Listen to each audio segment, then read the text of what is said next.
민주당에서 한독수 대행 탄핵된 뒤에 다른 국무위원들도 마후자 임명을 지시한다면 다 연쇄적으로 탄핵하겠다 이런 주장 나왔다는 말씀 저희가 드렸습니다. 직접 한번 들어보겠습니다.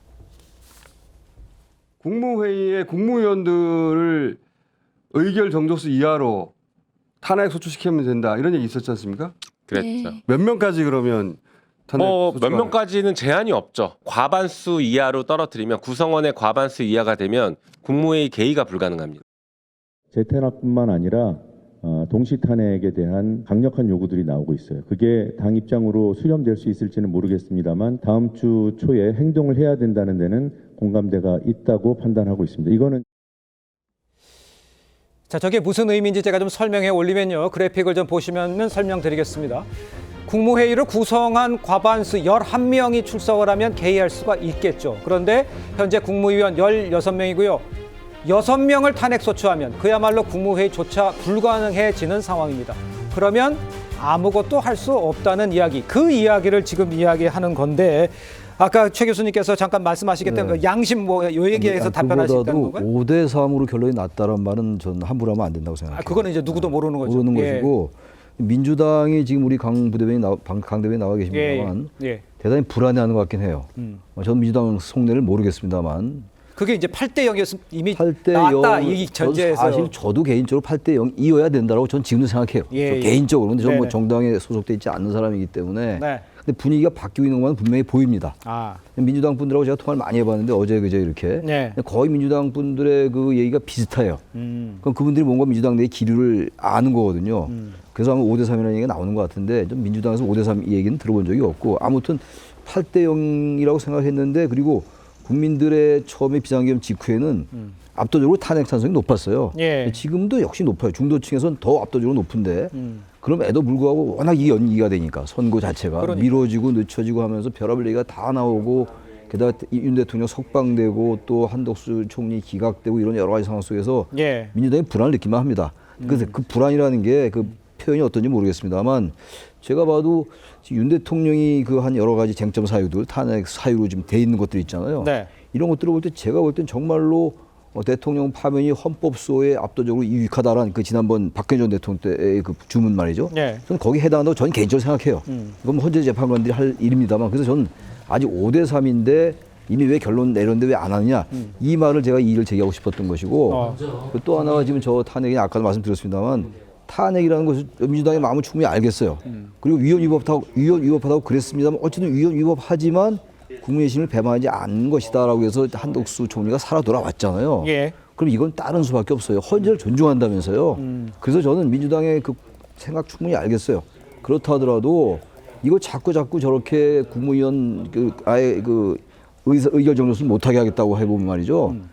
중도층의 민심이 또 돌아선다고요. 지금 처음과 지금 많이 달라진 이유가 뭐니까 여러 가지 정치 변수가 생기니까 지난해 11월 3일에 비상계엄의 장면이 많이 흐려진 거예요, 국민들이. 여기다 대고 저기 초재소 중심으로 해가지고 민주당에서 줄탄핵하겠다. 그렇게 어떻게 되겠어요? 여론이 더 안 좋게 되고 이른바 보수 쪽에서 그 윤 대통령의 복귀를 주장할 수 있는 명분이 또 생긴다고요. 그래서 이건 아무리 봐도 그 당위는 알겠어요. 그리고 한덕수 총리 임명해야 된다고 생각합니다. 마흔 후보를. 근데 임명 안 하잖아요, 지금. 그것도 줄탄핵하고 국무위원까지 탄핵한다? 이거 정치적으로 이건 실익도 없고 명분도 없다고 제가 또 말씀드립니다. 알겠습니다. 실익도 없고 명분도 없는 상황인데 줄탄핵을 예고를 한 상황이 있군요. 이게 일종의 압박이겠죠. 그런데 이런 줄탄핵 압박 움직임에 대해서 주진우 의원 이것도 문제라고 지적을 했습니다. 문영배 이미선 재판관 임기를 연장하는 이 꼼수 법안 낸 거. 이게 실현될 수 없다 이렇게 못 박았어요. 이거를 우리 저 호준석 대변인께서 왜 이 문제까지도 이야기를 하는지 여기다 어떻게 반박하시겠습니까? 그러니까 민주당은 지금 그 목표를 위해서는 어떤 것이든지 하겠다는 태세지 않습니까? 사실은 우리나라의 행정부를 완전히 무력화시키는 행정부가 없게 만드는 상황까지도 불사하겠다는 것이지 않습니까? 그러니까 이제 그런 법안까지라도 민주당이 이제 마음대로 할 수 있는 건 법이니까요. 그런 법안이라도 내서 그렇게 할 그 가능성이 있다라고 보는 것이죠. 하지만 이것은 이제 어쨌건 그 거부권 행사를 할 수 있기 때문에 제2요구권 행사를 할 수 있기 때문에 이것이 이제 입법될 가능성은 없죠. 그렇지만 이제 그러니까 아예 국무회의를 무력화시키면 제2요구권도 행사할 수 없다라는 것이지 않습니까? 저는 이게 굉장히 극단적인 주장이고 설마 그렇게까지 하겠냐라는 생각을 하게 되지만 사실 민주당이 지금 최근에 해오는 행태들을 보면 설마 하겠어 하는 것들을 합니다.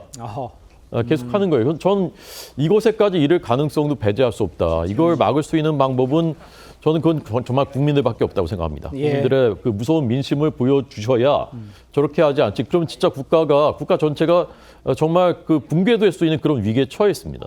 알겠습니다. 우리 강성필 부대변인께 이렇게 여쭤볼게요. 아까 쭉 우리가 이야기를 하는 와중에도 민주당에서도 이 상황이 좀 어려운 상황으로 가는 게 아니냐 이런 것을 이제 느끼게 되는 상황인데 오늘 그 나경원 의원이 이쯤 되면 마흔역 없이는 윤 대통령 복귀가 기정사실화된 듯으로 느껴지는 상황인데 지금 그렇게 생각하는 거라고 보면 되겠습니까? 민주당도 내용을 좀 그런 식으로 이해를 하고 계신 거예요, 상황을? 그러니까 제가 앞서 말씀드렸잖아요. 지금 뭐 각종 정보지라든가 각종 무슨 유언비어가 지금 막 넘나들고 있지 않습니까? 네. 근데 이게 처음 들었을 때 말이 돼? 라고 했는데 이게 계속 이런 것들이 퍼지다 보니까 점점 걱정이 되는 거 아니겠습니까? 그렇기 때문에 민주당이 불안해하는 것이고 민주당 사실 다 불안해하는 건 아닙니다. 제가 앞서 말씀드렸듯이 초선 재선들이 상당히 불안함을 느끼는 겁니다. 하지만 중진과 지도부들은 사실 우리가 헌법재판소를 믿고 기다리고 우리가 할 수 있는 것, 쉽게 말해서 실효성. 왜냐하면 국무위원 전원을 탄핵을 한다라는 것에 대해서 우리가 사실 상상해 본 적이 없지만 사실 초선 재선 의원들 사이에서는 아니 지금 우리가 순진하게 가만히 있다가 정말 윤석열 대통령이 돌아오거나 아니면 4월 18일 날 넘어서 재판관 2명이 퇴임을 하는데 한덕수 국무총리가 나 서국적으로 권한을 행사하겠습니다. 재판관 임명 안 하겠습니다라고 해서 2년 동안 권한 대행으로 갈 수도 있겠구나라는 말도 안 되는 상황도 벌어질 수 있다고 예상하기 때문에 민주당에서는 지금 현재 지도부와 중진들은 실효성이 있는 방안을 찾기 위해서 강구 중이다. 거기에 하나의 초선 재선들은 실질적인 방법으로 조금 극단적이긴 하지만 이러한 방법도 있다라는 것을 주장하고 있는 겁니다. 알겠습니다. 이러한 방법이 있다고도 주장을 하고 있다 이렇게 얘기를 해줬습니다만 야권에서는 글쎄요 헌재가 윤 대통령 탄핵에 대해서 결론을 내지 못할 경우에 국회가 윤 대통령 임기 단축 내용을 담은 개헌을 내고 또 이를 국민 투표에 붙이는 이런 주장까지 했으니 그러니까 좀 죄송스러운 얘기지만 온갖 그 가능한 방법을 다 동원하는 거 아니냐 이런 얘기를 지적을 할 수밖에 없는 상황인 거 아니에요? 일단 그 비상계엄령 사태가 나기 전에 그때 윤석열 대통령 탄핵 이야기가 그전에도 나왔지 않습니까? 그때 나왔던 것이 바로 개헌이에요. 임기 단축 개헌이 오히려 더 실효성이 있다. 이 탄핵은 헌재에서 그때 당시만 해도 헌재에서 통과가 안 될 것이기 때문에 차라리 임기 단축 개헌을 하자는 게 조국 그 대표가 먼저 이야기를 했어요. 그런데 그것이 이제 일종의 플랜 B로 다시 나오는 겁니다. 탄핵이 어려워지니까 어렵다는 그 분위기를 느끼니까 어차피 윤석열 대통령은 끌어내려야 되고 그러면 탄핵에서 기각될 가능성이 있다. 그러면은 다른 방법을 찾자 해서 지금 나오는 게 개헌이거든요. 현직 대통령의 임기를 단축을 해서 그 부칙으로 달아서 이것을 통과시키면은 바로 그때부터 윤석열 대통령은 임기가 끝나도록 만들겠다는 거잖아요. 그런데 이게 일단은 국회에서 3분의 1을 거쳐야 되죠. 3분의 2면 국민의힘에서 108명이 중에서 8명 이상이 또 이탈을 해야 돼요. 이탈을 하면은 그다음에 국민 투표로 가는데 국민 투표 과반수 또 받아야 되거든요. 문제는 이게 공고 기간까지 다 합하면 110일이 걸립니다. 최장 110일. 그 개헌안을 발의해서 통과될 때까지 111일 걸리면 그 아주 장기적인 일이 되는데 이것까지 지금 끌어 들어가지고 한다는 것이 결국 윤석열 대통령 어떻게 해서든지 이 어떤 현직에 있으면 안 되고 끌어내리려는 그런 시도의 하나로 이것저것이 거론이 되고 있는데 이거 현실성은 상당히 부족하다고 봅니다. 알겠습니다. 현실성이진 않지만 압박의 강도는 다양한 방법으로 하고 있다 이렇게 해석을 하시는 거군요. 그렇죠. 이거 외에 그 탄핵이 이제 예상대로 잘 안 되니까 다른 방안들을 찾는 거예요. 국정 마비까지 좀 찾지 않습니까? 알겠습니다. 근데 이게 만약에 이게 진짜로 현실화되면 어떤 문제가 있냐면요. 윤 대통령이 얘기한 임기 단축 개헌은 본인이 동의하고 본인이 이제 거기에 이제 참여해서 하는 그것이 때 가능한 겁니다. 그런데 우리 헌법은 대통령 임기 5년을 보장하고 있습니다. 그래서 대통령 선거를 통해서 뽑는 것이거든요. 그런데 이번에 이런 식으로 대통령 임기를 본인의 의사와 관계없이 단축시켜 버리면 어떻게 되느냐? 앞으로 어떤 대통령이 당선되더라도 또 의회 다수당이 이거 저 임기 단축하는 그 개원 또 합시다. 네. 이렇게 국민투표에 붙이면 대통령 임기도 대통령 선거도 아무 의미가 없어지는 것입니다. 그런데 민주당이 지금 주장하는 국민투표가 그 내용, 저 내용입니까? 아니 그 내용 아닌 것 아닌 같은데. 것 같은데 제가 볼 때는 아닌 것 두 분이 같은데. 얘기하신 게 다른 얘기 같은데요. 어떤 말씀하시죠? 지금 야권에서 얘기하는 그 국민투표 얘기는 네. 지금 대통령의 그 파면 절차가 뭡니까? 국회에서 3분의 2 이상이 통과가 되고 탄핵 소추가 의결되고 헌재에서 이제 6명 이상의 이 통과가 돼야지 이제 파면된 이런 절차인데 네네. 탄핵 소추 의결은 이미 돼 있는 것이니까 헌재의 재판을 받지 않고 국민투표라는 절차를 통해서 파면 결정한다 그런 거로 제가 알고 있거든요. 아니, 그러면 그건 전환한 거죠. 임기 단축 전환한 개헌을 거죠. 이야기를 한 것이고, 예. 네, 그것은 분명 임기 단축 개헌을 이야기한 것이고, 그게 이제 탄핵이라는 상황이 좀 어려워지니까는 오히려 임기 단축 개헌으로 더 좀 방향을 바꾼 거죠. 또 알겠습니다. 그 김용민 의원이 그렇게 이야기를 예, 했어요. 김영민 의원 인터뷰에 있었으니까 그건 다 확인하면 될 것 같고요.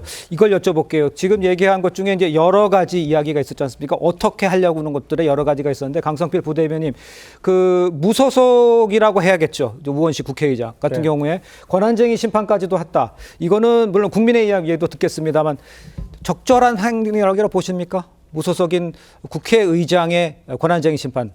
이거는 적절하냐 부적절하냐에 따라서 판단하는 것보다 제가 계속 말씀드린 실효성의 문제인 겁니다. 네.